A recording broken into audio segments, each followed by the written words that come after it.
Gay, eu tenho certeza que você aprendeu cedo a fugir das agressões físicas causadas pela homofobia. Seja correndo, seja fugindo, seja pedindo ajuda ou até enfrentando. Agora, como você se defendeu emocionalmente do bullying? Como você se defendeu e protegeu a sua autoestima de todas as violências físicas, mas também psicológicas e até sexuais que talvez tenha cometido ao longo de todos esses anos? Vamos falar sobre isso um pouquinho? Esse é o tema do episódio de hoje. Um podcast feito por dois psicólogos para falar sobre saúde mental, dramas e muita viadagem. Um espaço para discutir tabus, dicas, dramas e, claro, te mostrar que tá tudo bem em ser gay. Pode gay. E aí, Vamos. que olha, eu vou te falar, tá? Vamos falar sobre isso? Você quer Vamos falar sobre falar, isso, sim. amigo? Não, eu quero ouvir você falar. Hoje eu tô mais nessa vibe, pode ser? E então tá, então a gente vai ficar aqui. Então, assim, eu te olhando, tu me olhando. E os ouvintes nos olhando. Sim, inclusive aquele ouvinte que tava reclamando pra gente Nossa! enrolar. Acabou com a vida dele. Acabou. Nossa, Pois é, eu não esse vi outro se ele episódio mandou pra alguma você. coisa no pod gay. Depois eu tenho que ver. No Pod Gay, eu não sei, mas alguém botou nos comentários. E o cara do vídeo que vocês do podcast que vocês falaram, sou eu. Hahaha. Ouviu o episódio. Falei, que bom. Muito bem. Nós enrolamos Ai, mesmo pra você. mas é com carinho. Com carinho, com carinho. Mas, ó, amigo, como é que você tá? Tô cansadinho, tô bem. Ai, reta final pras férias, 13 dias pra minhas férias, 13 dias. Amigo, 13 dias pra estar no Nordeste tomando um sol, assim, de rachar, Ai, que entendeu? delícia! Ai, Que delícia! tô tão animado. E você, como é que você tá? Fiquei sabendo que você tá com uns negócios aí. Eu não vou falar o que que é, vou deixar sigilo. Não precisa Sem falar. depressão. É. Eu tô bem, eu tô cansado, cara, cansado, assim. Aí é muita coisa junto, sabe? Além da minha vida pessoal, no coletivo tá sempre babado, né, gente? Sabe, Tá. eleições, Ah, eu sabe? não... Nossa, bicha, e o Paulo Marçal, hein? Ah, então, eu tô acompanhando toda essa saga de São Paulo, cara, eu não aguento mais. Nossa, É tá foda. isso. É Como é que foda, pode, sabe? né? Como é que pode? Assim, é tão óbvio que é um absurdo que não tenho não tenho que argumentar, tipo assim, de tão óbvio que é. Eu vou falar o quê? O básico aqui, gente? É a mesma coisa que eu falar, gente, não mata, não. Não É, agride tipo, velho, né? Não agride gente, senhor, né, de rua. gente, não mija no chão, sabe? Tipo, Ah, enfim, vamos que vamos. Ou não vamos, né? né? De Eu preferência espero que não vamos. de preferência, eu acho que não vamos. De preferência não É, vamos. é isso, cara. Eu tô nesse momento da vida, sabe? Mas é aquilo, né? Segue o baile. Sobrevivendo com a ajuda de remédios. É isso. Mas é legal, assim, a vida é isso, a vida nos proporciona. A gente tá aqui no Pod Gay junto, isso que importa, com vocês ouvintes. Inclusive, já agradecer a todo mundo que tá ouvindo. O episódio de hoje vai ser bem legal, mas antes a gente quer fazer esses agradecimentos especiais pra vocês. Estamos planejando algumas coisinhas importantes pra essas próximas temporadas. E, enfim, a gente tá fechando ainda, mas acho que vai ser bem legal, vocês vão gostar bastante. Quem quer mais o Pod Gay, quem quer mais o Jonah e o sua padrãozice, né? E o Lucas e a sua beleza superior a todo mundo, vocês vão gostar bastante. Né? E a humildade, claro, que nunca falta. Assim, e E noção, né? Tem que nunca colocar falta. noção no pacote. Não precisa não. É bom não ter noção no momento. De noção, tu estás entregando horrores. Tô entregando horrores. Mas é isso, eu tô feliz, eu tô voltando à atividade física, né? Porque eu fiquei um tempão com sinusite, né? Você acompanhou a saga, os ouvintes também. Então agora eu tô voltando. É legal até falar isso, porque eu sempre posto quando eu tô, tipo, muito ativo na academia.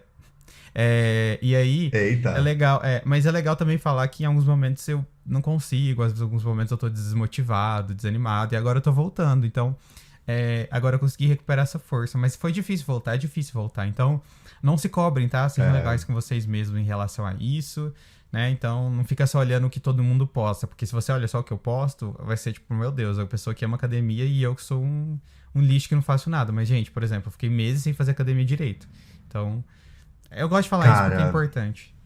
É importante, é importante. E como as redes sociais nos castigam nesse sentido, né? Porque, tipo, eu abro meu Instagram, meu Deus, só tem foto de homem malhado. Só tem, É. sabe, receitinha fit de blogueira malhada com abdômen trincado.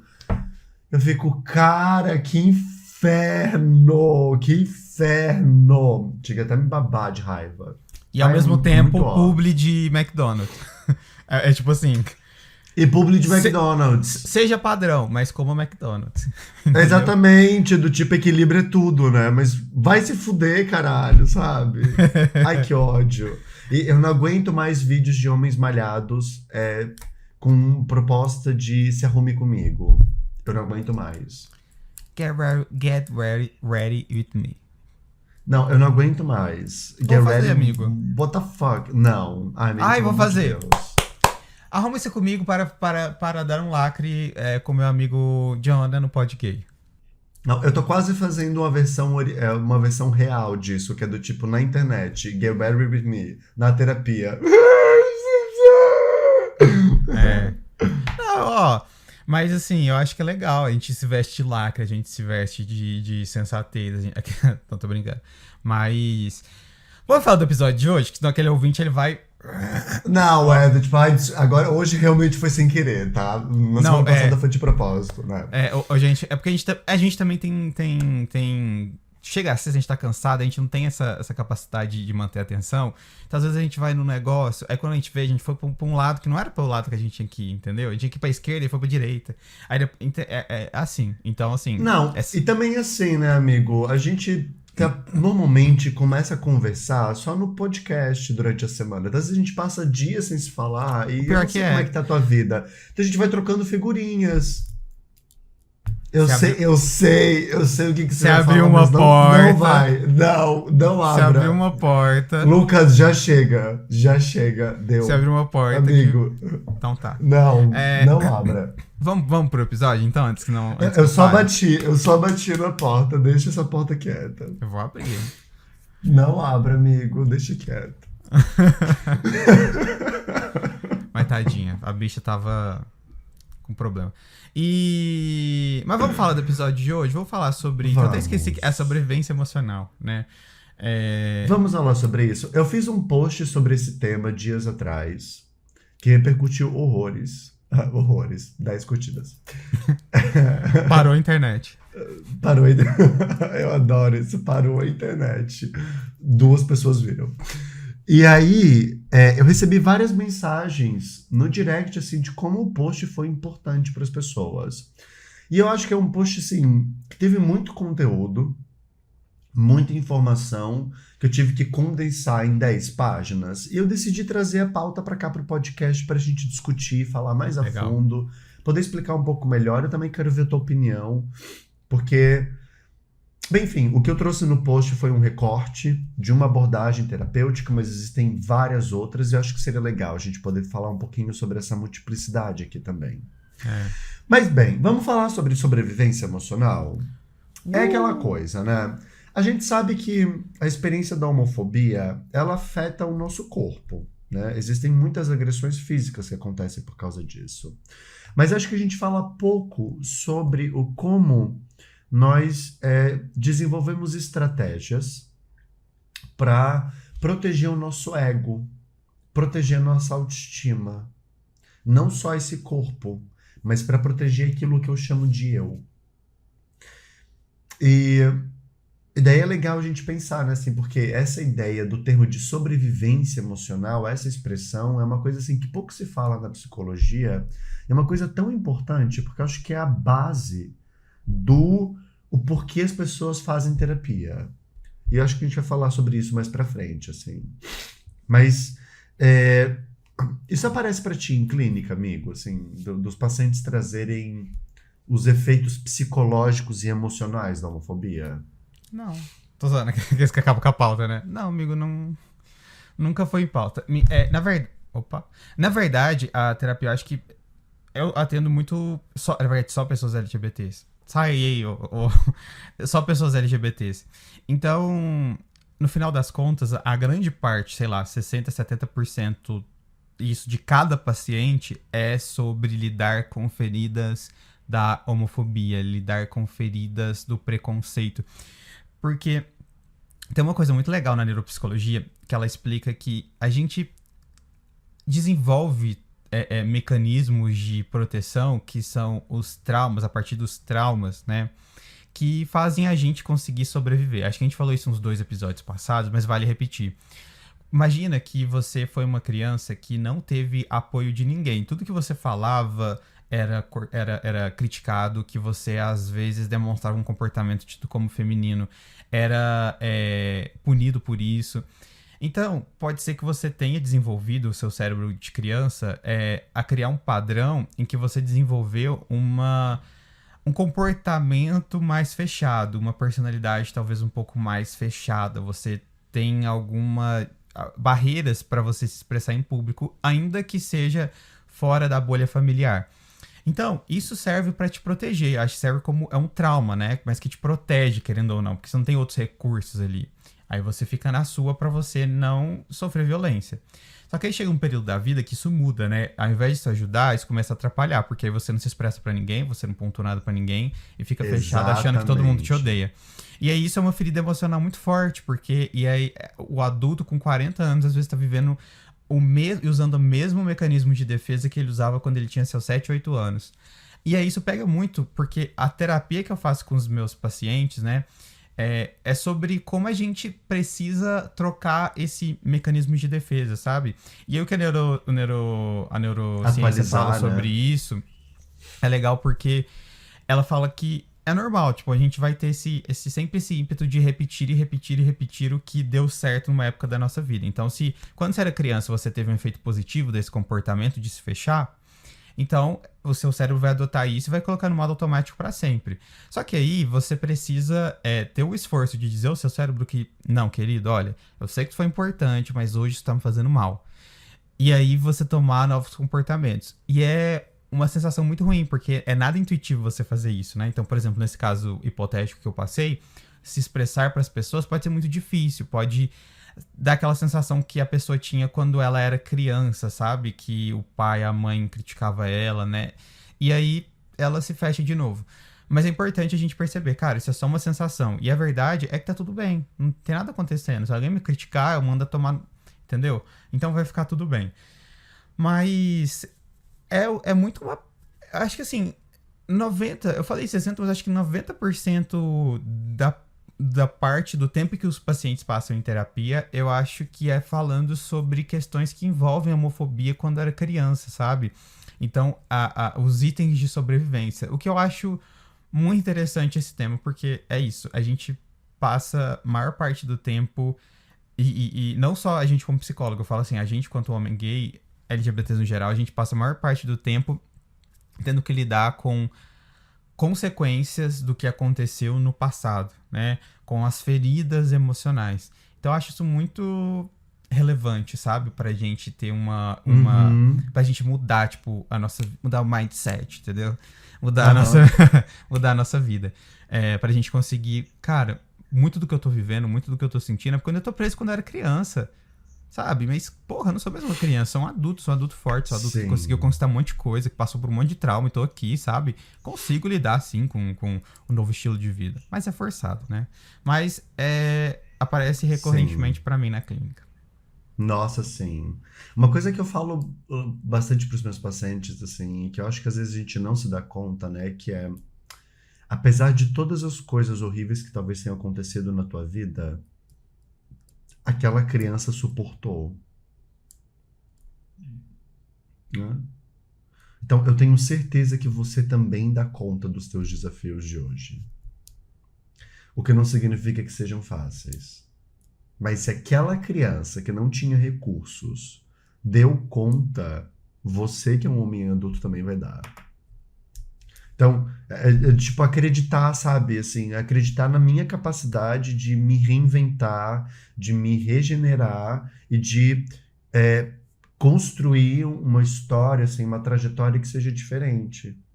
E acho que isso que você está falando, né? De como que essas feridas infantis acabam virando um drama adulto, né? É bem o porquê eu decidi criar o post e acho que é por isso que a gente está gravando esse conteúdo aqui hoje também. Mas vamos pensar, antes da gente chegar na terapia na vida adulta, vamos voltar um pouquinho à história e imaginar assim: como sobrevivem os seres humanos? Essa é uma pergunta importante, né? Porque eu acho que, diferente de outras espécies, nós passamos por um processo de dupla gestação. Acho que a gente pode colocar dessa forma. Primeiro, uma gestação que ela é intrauterina, que acontece aí em até 9 meses durante a barriga da mãe.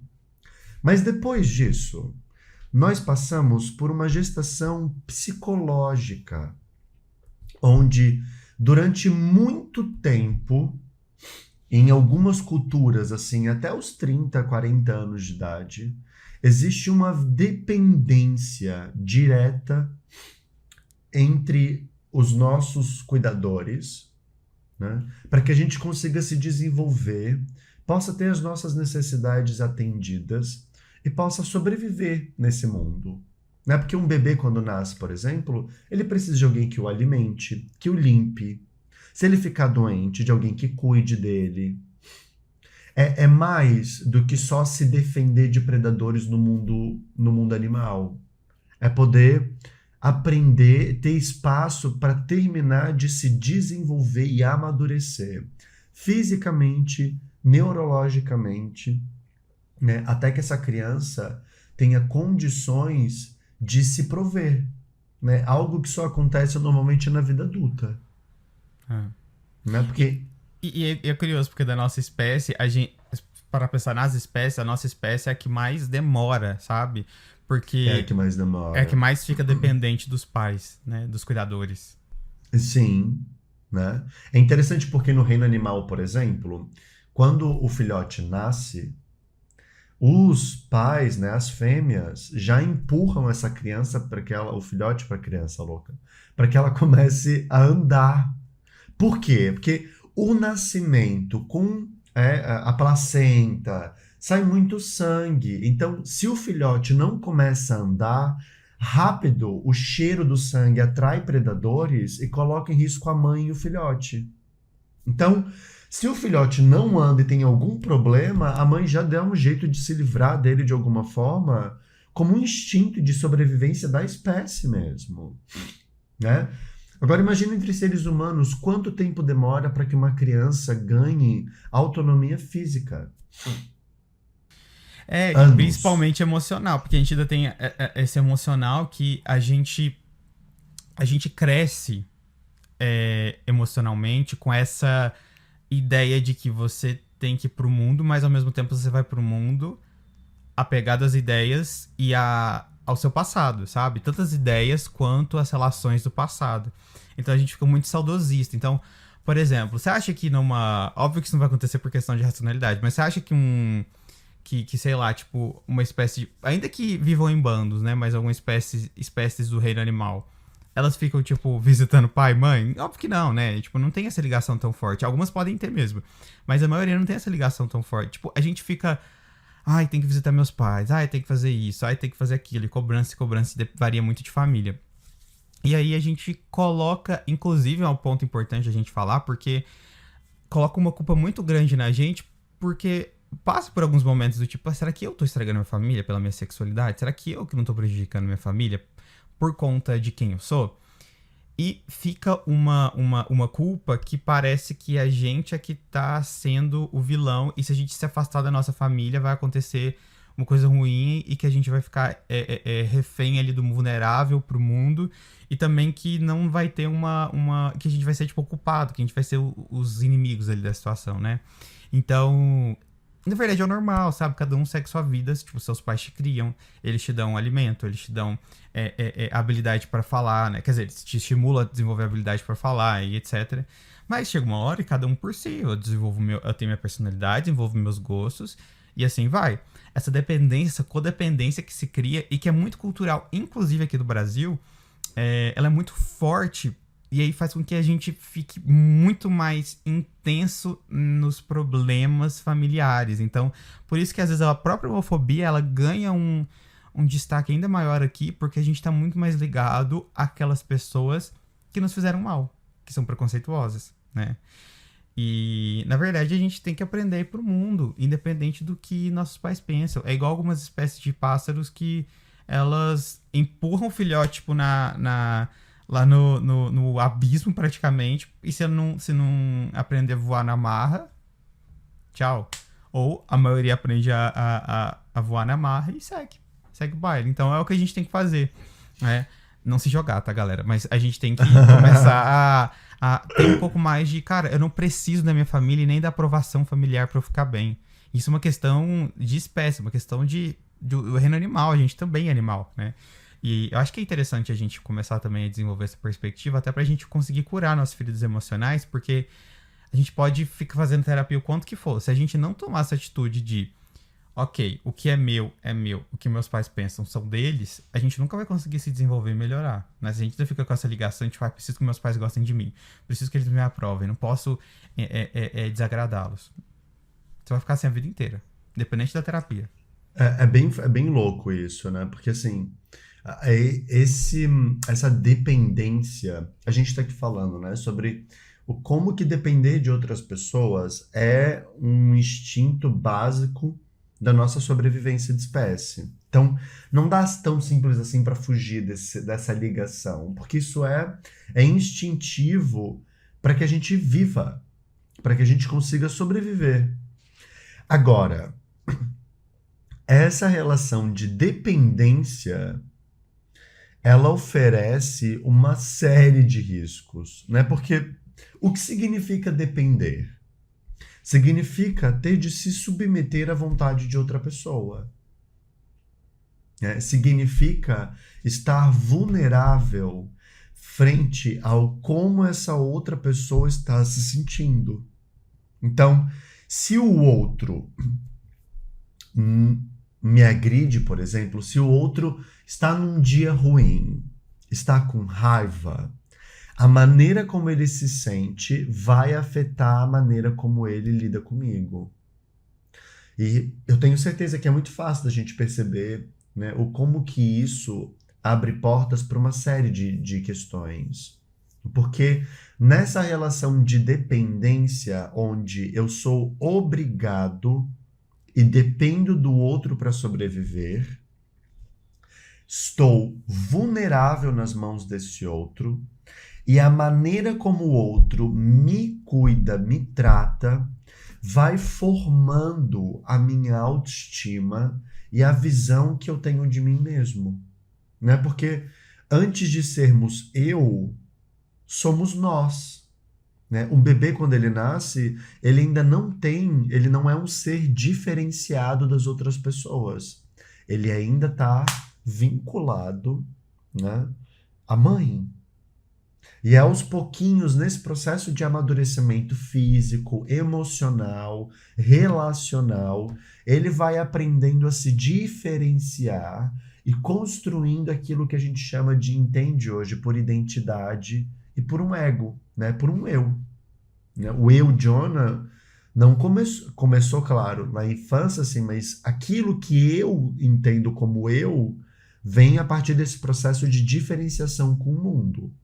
E a relação que eu estabeleci, que eu tive com essas outras pessoas foi determinante, né? Porque a gente falou sobre necessidades da criança, né? De como os adultos precisam prover isso, e as necessidades são de uma ordem física, fisiológica, que a criança precisa comer, ela precisa ser limpa, ela precisa ser aquecida, ela precisa de contato físico, mas também são de ordem psicológica, né? Porque o como isso é feito tem total diferença. Que é o que a gente falou no episódio retrasado sobre apego. Que é o que a né? gente falou exatamente na semana passada sobre apego, falando sobre a importância da segurança e do afeto no vínculo entre as pessoas. Então, as necessidades psicológicas falam sobre essa necessidade de afeto e de segurança que passa por um vínculo emocional. E aí, assim,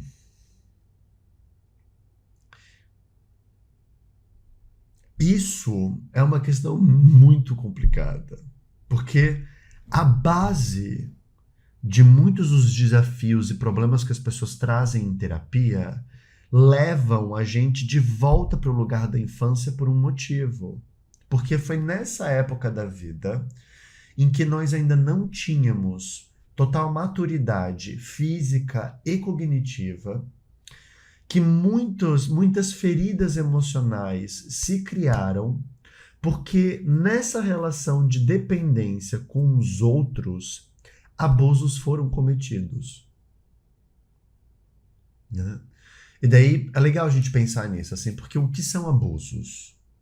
Abusos são qualquer atitude que ferem ou impactam negativamente o desenvolvimento saudável de uma criança. E nem sempre é o abuso tão óbvio, violência física ou sexual, que é o que a gente costuma a pensar quando fala em abuso, né? E nem sempre é um abuso tão óbvio, né? Por exemplo, um abuso sexual que não é tão óbvio é a falta de informações adequadas de sexualidade da criança de acordo com a idade dela. Então, por exemplo, a menina que começa a menstruar e os pais não levam ela no ginecologista, não explicam para ela sobre o que é anticoncepcional, sobre o que é proteção, sabe? Não se fala sobre isso. E esse é um tipo de abuso sexual claríssimo, né? Ou o contrário também, expor a criança a excesso de informações sobre sexualidade antes de ela estar numa fase preparada para entender isso. Ou até de forma passiva, que é você deixar a pessoa, a criança ter acesso a esse tipo de conteúdo. Então, é quando você, tipo, por exemplo, o que acontecia muito, né, quando eu era criança, porque hoje em dia ninguém tem mais TV a cabo. Mas que era aqueles canais que são pornôs, deixar eles desbloqueados, sendo que você tem criança em casa. Ou deixar, tipo, a criança no celular ou no iPad por muito tempo sem supervisão. Então, isso é uma forma também, né? Que você acaba negligenciando. Outra forma de abuso também, que é muito comum em LGBTs, é o abuso psicológico, no sentido de você só vai ter isso se você for assim. Se você for desse jeito, você não vai conseguir tal coisa, que a gente sofre muito. Então, os nossos próprios pais podem fazer isso. De, olha, se você for do jeito que eu imagino, eu vou te oferecer carinho, atenção, eu vou te oferecer até prêmios materiais, né? Agora, se você for do outro jeito, eu vou começar a olhar torto pra você, eu vou começar a passar mais tempo, talvez, com seu irmão, com sua irmã, ou com outra coisa que não seja você, né? Outra pessoa que não seja você. E aí isso vai acontecendo não só com os nossos pais, mas também aí depois na escola, quando você não faz parte de um grupo, aí se você não for daquela maneira, você vai ficar de fora. Então a gente passa muito por esse abuso psicológico, né? Que é talvez o mais recorrente, assim, da nossa vida. Mas tem uma coisa, amigo, que eu acho que a gente falou muito... Antigamente a gente batia muito nessa tecla e que vale a gente voltar, sobre o abuso. Eu ainda me assusto, abuso sexual. Eu me assusto muito ainda o quão frequente isso é na vida de uma criança. Eu tenho muitos pacientes que sofreram abuso sexual. E o sexual, assim, realmente, da maneira como você consegue imaginar. E é muito curioso porque eles são feitos por vizinhos, por pessoas de dentro da família e até por amigos ou um vizinho que é, tipo, adolescente, sabe? Cara, isso acontece muito, mas muito mesmo. E isso talvez seja uma das formas mais agressivas para uma criança e a dificuldade para ela entender e ter vamos supor, uma energia mental para ela conseguir se desenvolver e colocar as necessidades dela em jogo no dia a dia, sabe? É muito difícil isso, né? Parece que... Cara, porque quando te passam o seu limite quando você é criança, aquilo te fere de uma maneira muito profunda. E aí, quando você ainda não tem o apoio dos seus pais, da família, né? Quando você não tem o apoio em seguida, é pior ainda.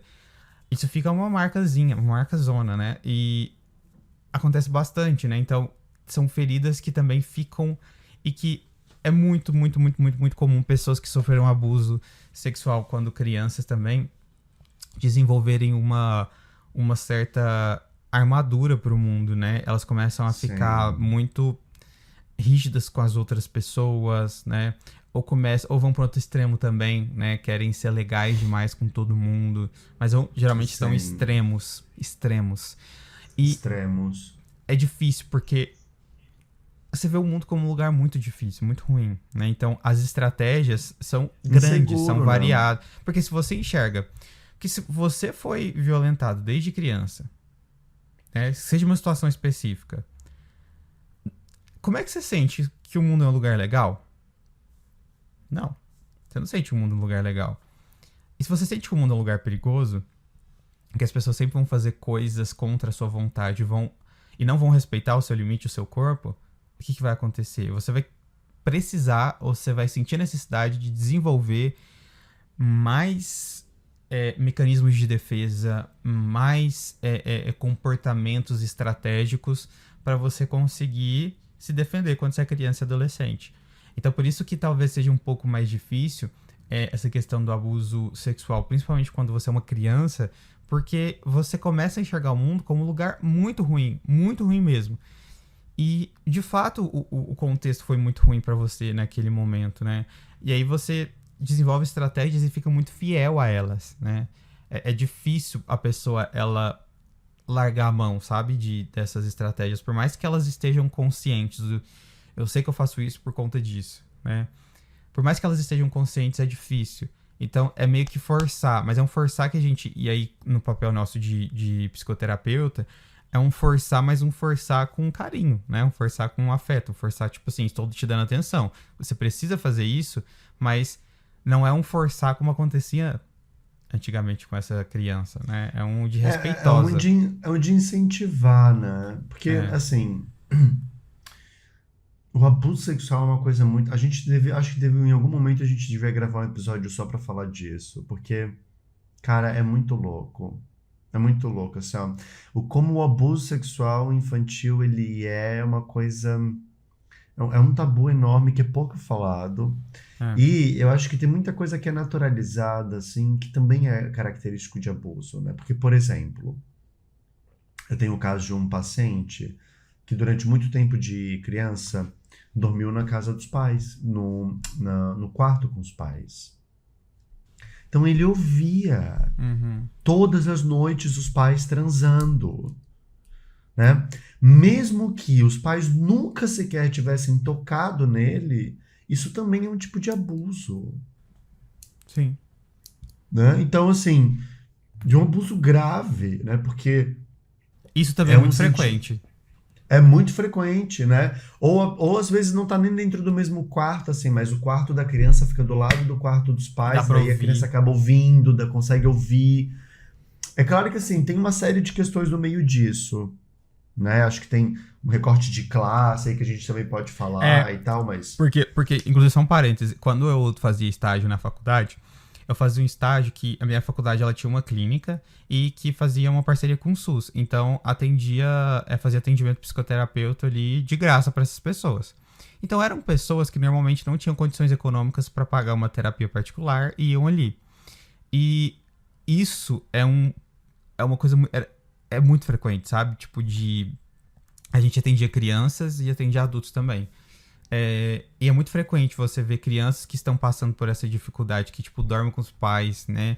Porque não tem condições de dormir em outro lugar, porque sabe? Não tem condições. Tipo, a casa só tem um quarto, a casa nem tem não quarto. Não é negligência dos pais, assim, é uma questão financeira mesmo de condição, né? E, ao mesmo tempo, tipo, os pais precisam cuidar dessa criança, mas eles também precisam colocar o casamento deles ali no lugar estável, alimentar o casamento deles, né?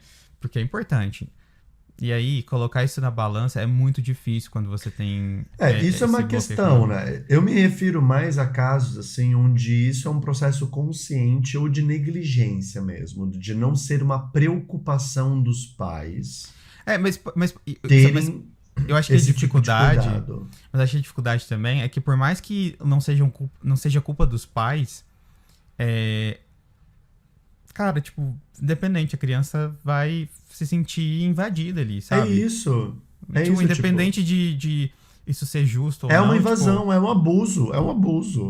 Ponto. Sabe? Tipo, não é olhar pra isso a partir de uma ótica, assim, assustadora e amedrontadora, sabe? Como se fosse, tivesse julgando essas pessoas. Porque eu entendo que tem muitas coisas que acontecem, assim, por questões extraordinárias. Agora, é um tipo de abuso, ponto.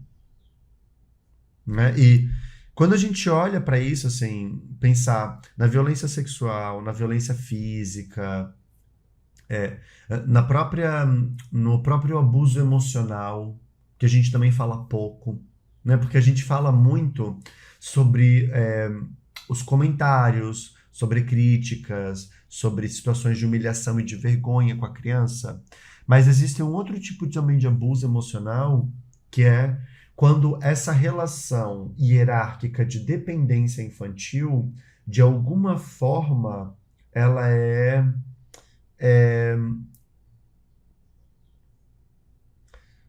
ela é distorcida. A criança, às vezes, acaba ocupando um lugar de, de cuidadora dos pais e as suas necessidades de dependência acabam sendo negligenciadas. Isso é muito comum, né? Em caso, por exemplo, de famílias onde um dos adultos está doente. Sabe, crianças, por exemplo, onde um dos pais teve câncer, onde passou por alguma doença assim grave, onde o adulto é a pessoa que precisa de cuidado e atenção. Então, a criança acaba virando um ajudante dos pais, E né? aquilo E molda, deixa, né? Porque assim, é e uma aquilo pressão molda. muito grande e isso molda a sua personalidade. Então você tem que assumir uma postura de você proporcionar segurança para os adultos enquanto você é uma criança e na verdade você precisa de segurança. E aí você tem que assumir uma postura que aí você perde um pouco do desenvolvimento ali, né? E das É, oportunidades para você tem um desenvolver uma boa impacto. segurança. E aí você fica nesse entre muitas aspas, personagem para você conseguir lidar com o mundo e com as situações. E aí, pela lógica que a gente tá falando aqui, até a fase adulta. E aí, e é muito comum. Ou também o outro extremo, né? Porque, gente, quando a gente fala sobre traumas e abuso e etc., normalmente é um extremo ou outro extremo, sabe? Então, a criança também pode ser que ela, em vez de desenvolver uma. Tipo, assumir responsabilidade para si, ela seja mais. Ela fuja, né? Fuja muito da família, em busca de um outro lugar para ela se sentir segura. Pra ela se sentir, tipo. Ter atenção, né? Ter atenção.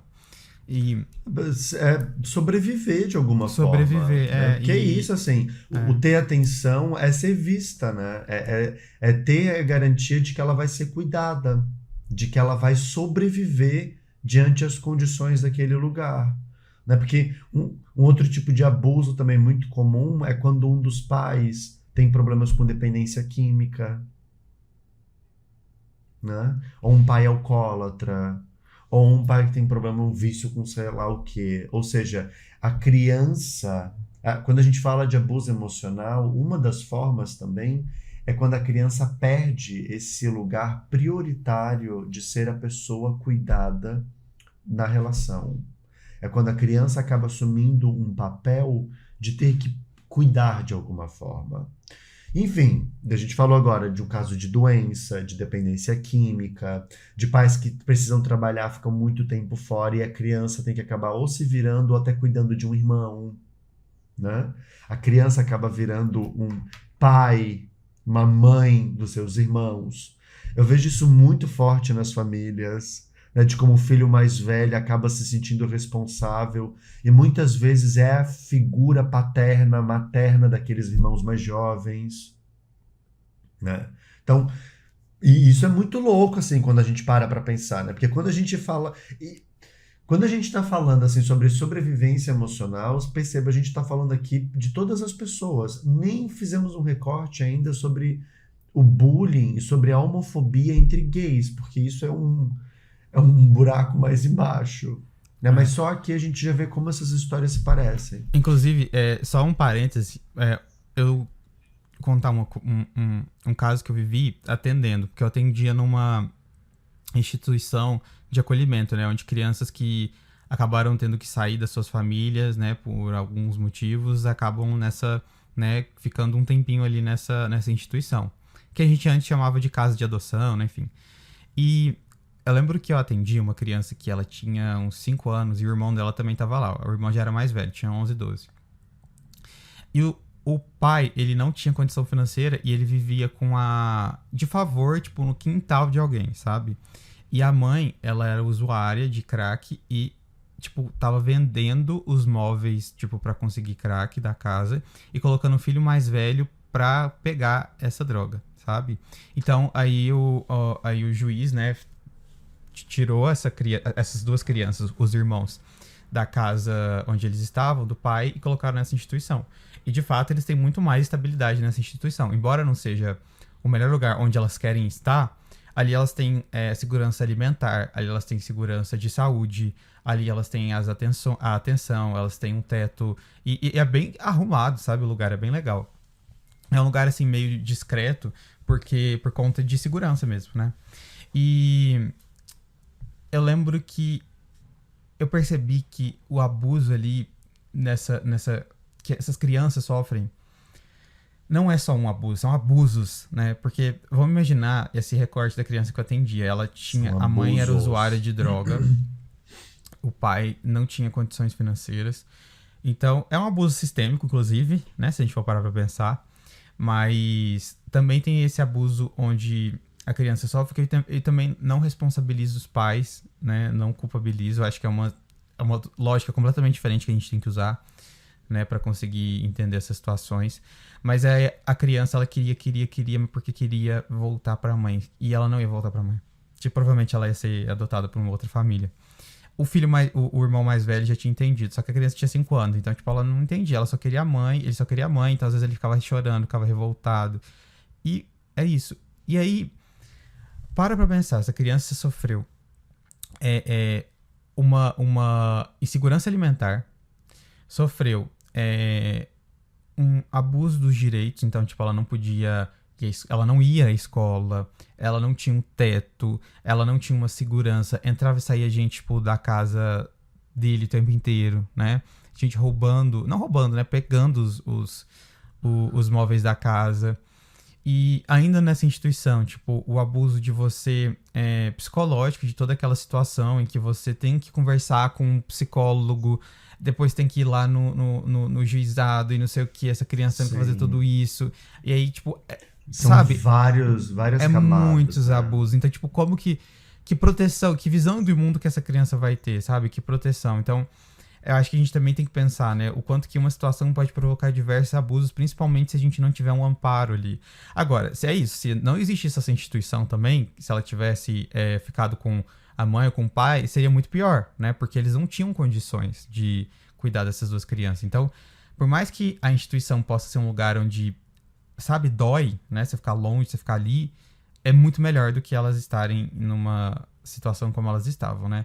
E quis só trazer esse recorte pra gente pensar o quanto que a falta de estrutura familiar que vem da falta de dinheiro, da falta de possibilidade de trabalhar, de ter um tratamento e um cuidado ali, fazem as famílias, né, se desestruturarem e, consequentemente, todos sofrerem um certo abuso, né? E aí, esse buraco fica muito mais embaixo quando a gente fala de minorias, né? Então, por exemplo, a gente tá falando de um recorte aqui LGBT, especificamente do homem gay.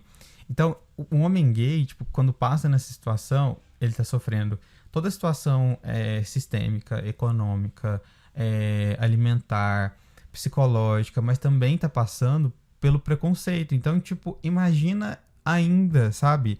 E não precisa nem ser uma situação tão extrema, assim. Às vezes você pode estar ali com seus pais, mas você, tipo, não tem condições de ter uma segurança. Então essas coisas vão se somando. Por isso que eu falo que em todos os meus pacientes a gente fica falando sobre, a partir dessa homofobia sofrida por eles na infância, porque por mais que eles também tenham sofrido questões que não tem nada a ver com a sexualidade ainda é um peso, porque vamos imaginar que essa criança vai ser adotada, né? Ela vai pensar, putz, já fui, tem a sensação de ter sido abandonado pela família, né? E de ter ficado ali. E ainda vem, tipo, esse medo do preconceito. Então, tipo, eu sou uma criança que já fui abandonada. Então, será que alguém vai gostar de mim? Eu ainda sou uma criança que sou diferente. Será que alguém vai gostar de mim mesmo, sabe? Então, E eu é preciso que ainda as mais pessoas intenso. gostem de mim pra eu sobreviver, né? Porque a Esse é o atenção... ponto. Porque a atenção, quando você é criança, ela não tá ligado à atenção status quando a gente é adulto. É a atenção do tipo... Se você não tiver atenção, você não vai ter comida. Se você não tiver atenção, você não vai ter segurança, sabe? Então, a atenção, quando você é uma criança, é muito mais intensa, né? É muito mais importante. É muito mais importante. Na vida adulta também, assim, mas na verdade, na nossa espécie no geral, ela é necessária. E daí eu fico pensando assim, né, Lucas? Tu trouxesse uma coisa que eu achei muito legal, que é sobre o amparo. Essas crianças que foram retiradas dessa família e foram para uma instituição, elas tiveram algum tipo de amparo, porque naquela família elas estavam completamente vulneráveis. Dentro de um abrigo também, mas assim, com outras condições. E daí eu fico pensando,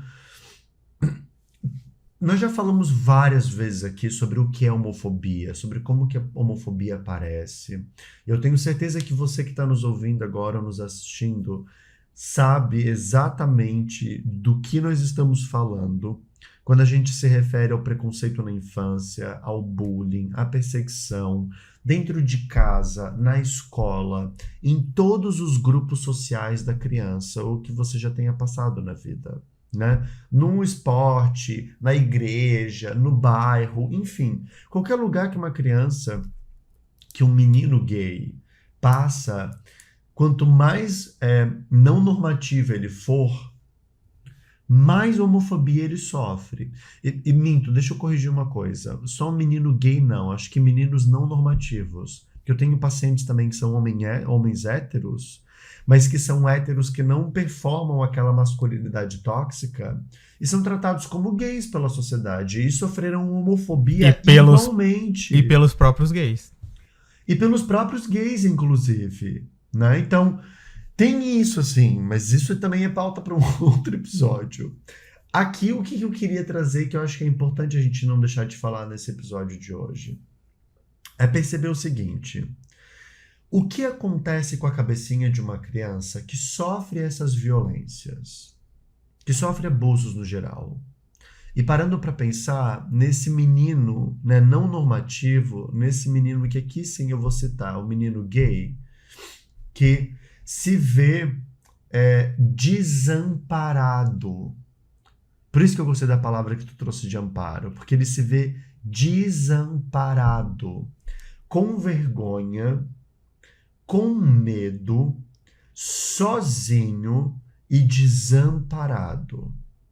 Muitos gays passam uma infância solitária à base de vergonha e desamparados.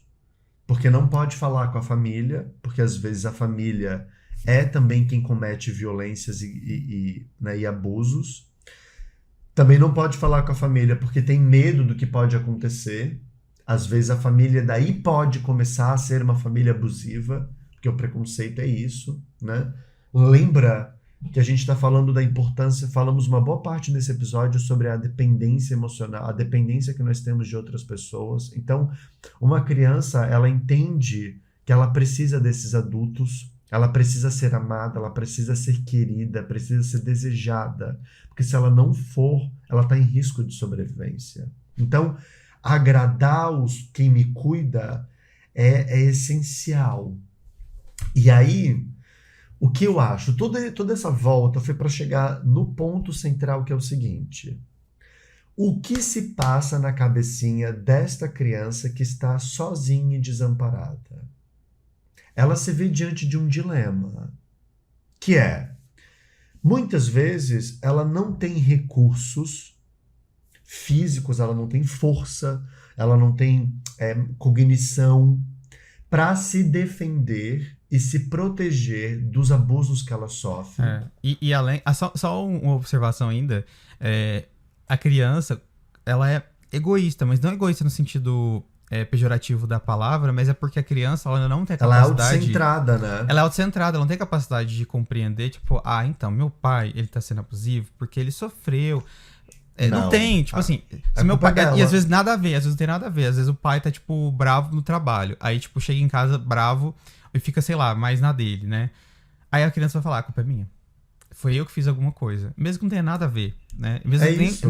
mesmo que o pai nem tenha falado com a criança, né? Porque a criança absorve tudo pra si. Então, a culpa ainda é muito grande, né? Então, só essa observação que eu Sim, queria fazer pra entender a intensidade de quanto isso a gente leva pra gente, né? é. E daí o que que acontece no meio disso, assim? Essa criancinha, né, que é esse ser em desenvolvimento ainda, imperfeito de alguma forma, que não tem total controle sobre o que está acontecendo no próprio corpo, que é essa criatura vulnerável, né? Que um adulto pode matar uma criança se ele quiser. Ele pode bater, ele pode surrar até matar. Né? A criança não vai conseguir se defender de um adulto que quer matar e quer bater nela. Ponto, não consegue. Ela pode correr, ela pode fugir, ela pode se esconder, mas se esse adulto pegar essa criança e ele quiser bater, ele vai bater. Ponto. Não, não tem meio termo. Né? Essa criança, quando se vê diante desses abusos todos, ela sozinha e desamparada, acaba desenvolvendo então uma espécie de um certo tipo de pacto. De que forma? Essa criança que foi abusada, que se vê vulnerável diante de um contexto violento, ela entende que ela não tem a força necessária para se defender, que ela precisa e depende dessas outras pessoas de alguma forma, e que, portanto, como ela não pode mudar o meio, porque ela não tem condições de se defender, a única coisa que ela pode fazer é criar uma estratégia interna para se blindar emocionalmente do que está acontecendo. E como que ela faz isso? A partir e aí entram as abordagens terapêuticas. Cada abordagem vai ter uma estratégia, vai ter uma forma. Mas de uma maneira geral, o que que a gente percebe? Que para nós seres humanos é quase como se narcisicamente, nesse aspecto autocentrado que tu acabou de trazer, nós desenvolvemos um pacto que funciona quase como uma promessa. Aí se desenvolve uma espécie de crença que vai me proteger dessas violências na promessa de que eu nunca mais passe por isso. E aí o que que acontece, né? Vou dar um exemplo. Essa criança que esse caso que tu contasse, né? Da criança que foi abandonada pelos pais, né? Que foi retirada, na verdade, dos pais. Ela pode ter percebido o seguinte: aquilo foi tão doloroso para ela, mas tão doloroso de ter sido retirada, que ela pode ter desenvolvido uma estratégia interna do tipo: então, para eu não sentir esse abandono, esse desamparo, essa solidão que é tão difícil, é tão doloroso, então eu vou parar de confiar e de depender de outras pessoas. Eu não vou confiar em mais ninguém. Porque se eu não confiar em mais ninguém, eu jamais vou sofrer a dor de um abandono de novo. E daí o que que acontece? Essa criança acaba se desenvolvendo a partir de uma máscara, que foi o que eu trouxe no post como a teoria do falso self. Esse fragmento de uma personalidade, essa máscara, né, que cria uma versão nova de quem eu sou, que rejeita essas partes infantis feridas e machucadas pelos abusos que eu cometi, e que se relaciona com o mundo a partir de uma persona que eu acredito ser mais valorizada pelas outras pessoas e que é mais bem-sucedida em se defender dos abusos que eu já vivi um dia. É. Inclusive, é o que estava acontecendo com o irmão dessa criança que eu falei. Ele tinha 11, 12 anos na época e ele começava a... Ele era meio líder ali da turminha que meio que fazia bullying com os outros, né?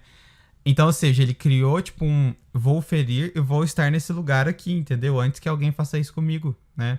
Ele já tava descrente da família, não queria mais ver a mãe, sabe? Não queria mais ver o pai. E Ou só seja, queria... completamente. E só queria, tipo, só preocupava com se defender, né? E é isso. Inclusive fazendo um paralelo até com o mundo gay, né? Quando a gente fala sobre pacientes que... A gente falou isso no último episódio, mas... Sobre pessoas, na verdade, sobre gays que são maldosos, né? A síndrome de Regina George. Eu acho que é muito sobre isso, né? Eles criaram essa persona para eles conseguirem se desenvolver, inclusive com outros gays, para não se sentirem rejeitados novamente. Então eles vão estar no topo, eles é que rejeitam. Eles não são rejeitados. Só que nisso, o que acontece? Se por um lado, por exemplo, talvez seja eficaz mesmo, em alguns casos, esse falso self, né? Tipo, por um momento da vida, a única coisa que a pessoa consegue fazer, chega um ponto que é isso, como a gente falou, reverte, isso vira completamente contra ela. Então, por exemplo, um gay que é Regina George, quem quer ser amigo dele? E aí ele fica se cobrando também ser essa pessoa. E aí, essa persona começa a ferir ele. Não é ninguém que tá ferindo, é essa persona.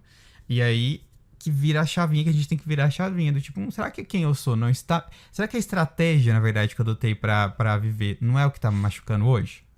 Exatamente.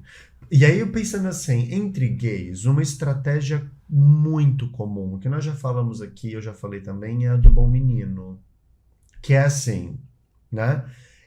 O que é o bom menino? Eu já tenho um episódio inteiro aqui no podcast para falar disso, mas o que é o bom menino? É essa criança que foi tão desqualificada pelos outros, que se sentiu tão desvalorizada, né? Porque tem algo de errado com ela, por causa do jeito dela de ser, do jeito de se expressar, de como ela recebe mensagens desqualificadoras a respeito dela. Esse menino, ele acaba criando uma persona, né, de ser uma pessoa boa, com a intenção de ser valorizado pelas pessoas ao redor. Então, já que todo mundo acha que tem algo de errado comigo, que o problema sou eu vou mostrar então para elas que eu sou uma pessoa maravilhosa, para que elas gostem de mim. Então, eu vou ser uma pessoa boazinha. Eu vou ser a pessoa legal, eu vou ser a pessoa bacana com todo mundo, eu vou ser aquele que não vai querer conflito e confusão, eu vou ser aquele que vai ajudar as outras pessoas. Para quê? Para que elas me valorizem, para que elas gostem de mim e para que com esse movimento eu não me sinta mais desamparado, sozinho, atacado, agredido, vulnerável como eu me sentia. E aí entra o que tu fala, né? Porque qual é o grande problema disso? Muitas vezes funciona na infância. O gay bom menino, eu por ser bom menino na época de escola, eu já me livrei muitas vezes, sabe? Eu lembro de uma vez, eu tava acho que, sei lá, na quinta, sexta série, tinha um rapaz que fazia muito bullying comigo. Muito bullying. E daí, tinha um colega da minha turma que com quem eu era super legal, era um cara que super me respeitava. E por me respeitar, ele ficava puto e várias vezes se envolveu em brigas e me defendeu do bullying que esse outro rapaz cometia. Porque ele falava do tipo, o guri não tá fazendo nada demais, assim, tu tá sendo um otário, sabe? Então, ser bom menino, assim, livra a gente de muita situação. Só que o que acontece? Não dá pra ser um bom menino na vida adulta. Porque às vezes eu preciso dar limite para outras pessoas. É você quem vai. Quando você é adulto, é você quem vai conquistar suas coisas. É você quem vai, sabe, ter que se defender. Tipo, é como se. Eu gosto de fazer um paralelo de como se fosse uma fazenda, sabe? Tipo, se você fica muito preocupado em cuidar da fazenda das outras pessoas pra você ser o bom vizinho, a sua vai ficar você passa cagada, fome. você passa fome. Então você tem que cuidar da sua fazenda primeiro, sabe? E depois pensar nas outras necessidades. Mas primeiro as suas necessidades, sabe? Sim. E isso é muito louco, né? Porque quando a gente para pra pensar, assim, Por exemplo, na vida adulta, eu posso ter um chefe abusivo no trabalho. Eu posso estar dentro de um relacionamento abusivo. E se eu não tiver recursos internos para me defender e para colocar limite, eu não vou conseguir sair dessa relação abusiva. Por isso que o Bom Menino, quando eu fiz o post, foi uma coisa que viralizou na época e que muitos gays se identificaram. Porque ser um gay na vida adulta, muitas vezes, ainda está atrelado a esse lugar do bom menino, desse lugar infantil. Inclusive, vale muito a pena quem quiser assistir o episódio, depois ver o post no Instagram do Jonah. A gente fez o episódio também aqui somente sobre isso, tá um pouquinho mais pra baixo, mas, tipo, super vale a pena pra quem se identifica, porque acho que diz respeito sobre como a gente lida com a gente mesmo e com o mundo. Então, é sensacional, né? É muito louco porque é isso, sabe? E aí, assim, o bom menino é uma faceta. É uma faceta da estratégia. Uma outra estratégia comum, por exemplo, que também acontece bastante entre gays, é o do ignorado trabalhador. Que é assim, a criança que foi ignorada a infância toda, né, desqualificada, desvalorizada, chega na vida adulta, então, achando que o valor pessoal dela se dá a partir das coisas que ela faz. E daí é o cara que na vida adulta trabalha, workaholiczão total, sabe? Viaja o mundo, compra isso, compra aquilo, altamente autossuficiente, mas preso assim, que nem um ratinho, sabe? Dentro o hamster, assim, dentro da roda, correndo que ele não consegue parar, assim, tipo, ele tá preso dentro de um ciclo que é vicioso pra ele. Né? O da Regina George, que tu acabaste de falar também, assim, é um outro lugar. Enfim, como esses mecanismos de enfrentamento, né? Como essas máscaras que a gente coloca para se relacionar com o mundo com uma certa distância. Porque aqui é onde está machucado, ferido, dói, né? E aí, assim, a base acho que da psicoterapia na vida adulta, gente, não é ressignificar as histórias que aconteceram com a gente. Acho que a base da psicoterapia na vida adulta é ressignificar as estratégias e as defesas que nós desenvolvemos com nós mesmos para lidar com as experiências de abuso que a gente sofreu. Ressignificar a história, você faz isso fora da terapia também, né? É super possível. Agora, primeiro entender, investigar, compreender a fundo quais são as estratégias e mudá-las, aí primeiro é o momento de entender, e o segundo de mudar o comportamento, né? E aí que é difícil mudar o comportamento. Entender talvez a gente até entenda um pouco mais fácil, mas agora mudar o comportamento é como se você sabe que aquilo te faz mal, mas ao mesmo tempo você tem um medo de largar porque é o conhecido, né? Você sempre diz isso a vida inteira e vai pro novo, mas aí você tem que perceber, cara, eu vou dar uma chance. E eu não sou mais uma criança tão vulnerável, sabe? Eu tenho recurso. Se tudo de ruim acontecer, eu tenho recurso. Então eu acho que isso é começar também a ter um pouco dessa, sabe, se ligar, né? Um pouco de eu preciso tomar essa atitude, por mais que eu não queira, mas que tem alguma coisa dentro de mim que não queira mudar essa estratégia. E isso é muito individual de cada um, né? Mas primeiro identificar e segundo você se abrir mais pro mundo, mas se abrir ao mesmo tempo, abrir sem deixar as outras pessoas te invadirem, né? Colocar um não. É você conseguir enxergar as situações de maneira um pouco mais objetivas e um pouco mais realistas, né? Não só do lado negativo. Eu acho que isso é muito individual de cada um, mas acho que se você começar tipo, a entender e talvez buscar uma perspectiva das situações para além do que está automático na sua mente, um exercício que ajuda muito é o que você falaria se nessa situação que você estivesse passando, tipo, fosse um amigo seu. Se um amigo seu estivesse passando por essa situação e fosse você dar o conselho, o que você falaria? Tipo, o que você veria? Cara, nisso a gente já fala... A gente faz muita coisa que a gente mesmo não aconselharia. Então, por que você tá fazendo, porra? Então, a gente tem que pensar nisso. O quanto que a gente tá nesse automático, que se a gente parar pra pensar um pouquinho, não faz sentido nenhum. Mas são estratégias que a gente adotou. E vamos ser gratos a elas, no sentido de, obrigado, foi bom, não se culpa por isso, sabe? Tipo, foi legal, serviu por um tempo. Gente, o que é isso? E a homofobia você viu por um tempo, mas agora não mais. Depois disso. Quem tá ouvindo o episódio não sabe, né? Mas o Lucas fez 2 sinal de joinha e a tela dele explodiu de fogos de artifício atrás, assim, tipo, completamente do nada. Eu acho que deu, né? Porque assim, ó, eu tinha mais coisa pra falar, tá? Mas esse episódio já passou de 1 hora, eu acho que já tá mais do que suficiente. Nem sei se o povo vai chegar até o final. Eu espero que sim, porque assim, entregamos conteúdo valioso aqui. Quem chegou até o final, compartilha com um coração roxo. Coração roxo. De onde que ele tirou? Esses dias eu pedi pra galera compartilhar e a galera colocou. Eu vi gente compartilhando com um coraçãozinho verde. Verde, da outra vez. Achei tão fofo. Achei fofo, tá? Obrigado. Mas é isso, gente. Olha só. Bom, enfim. A gente vai ter que dividir esse episódio em 2. A gente continua em uma outra parte. Vamos falar de abuso em outro momento. Vamos sim. Mas vamos terminar em clima legal? Vamos terminar em clima legal? E só pra dizer assim, pra fechar com clima legal, e queria dizer que assim, ó, tá tudo bem você encontrar outras formas de se expressar no mundo hoje. É isso. Porque se eu tiro a máscara, o que sobra? Sobra todas as outras possibilidades de ser. Então, você é muito mais que essa máscara.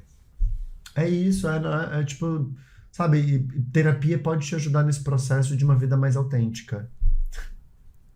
Saco, agora que eu quero não vai. Pra terminar em clima feliz.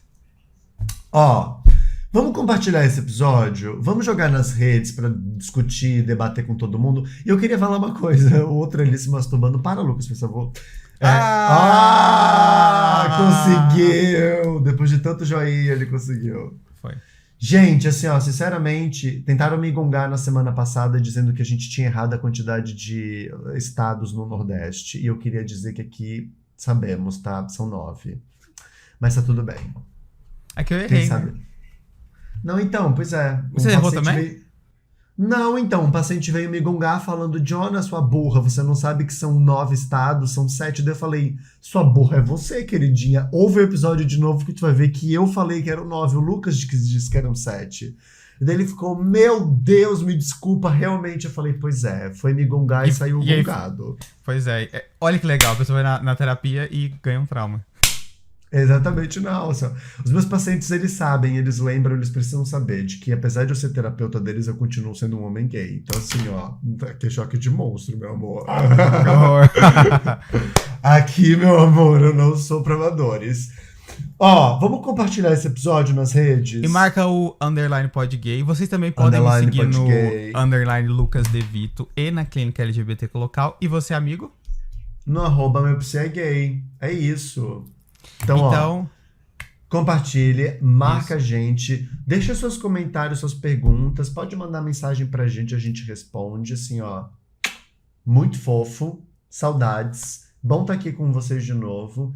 Esse episódio sai na quinta, mas a gente tá gravando numa sexta, né, então assim, ó, sextou, amigo. Já tô até pelado aqui. Nossa, eu vou começar a tirar a peça de roupa agora, eu vou até abrir já um botão, olha aqui, ó. Ai. Gente, bora, né? Vambora. Tchau. Beijo.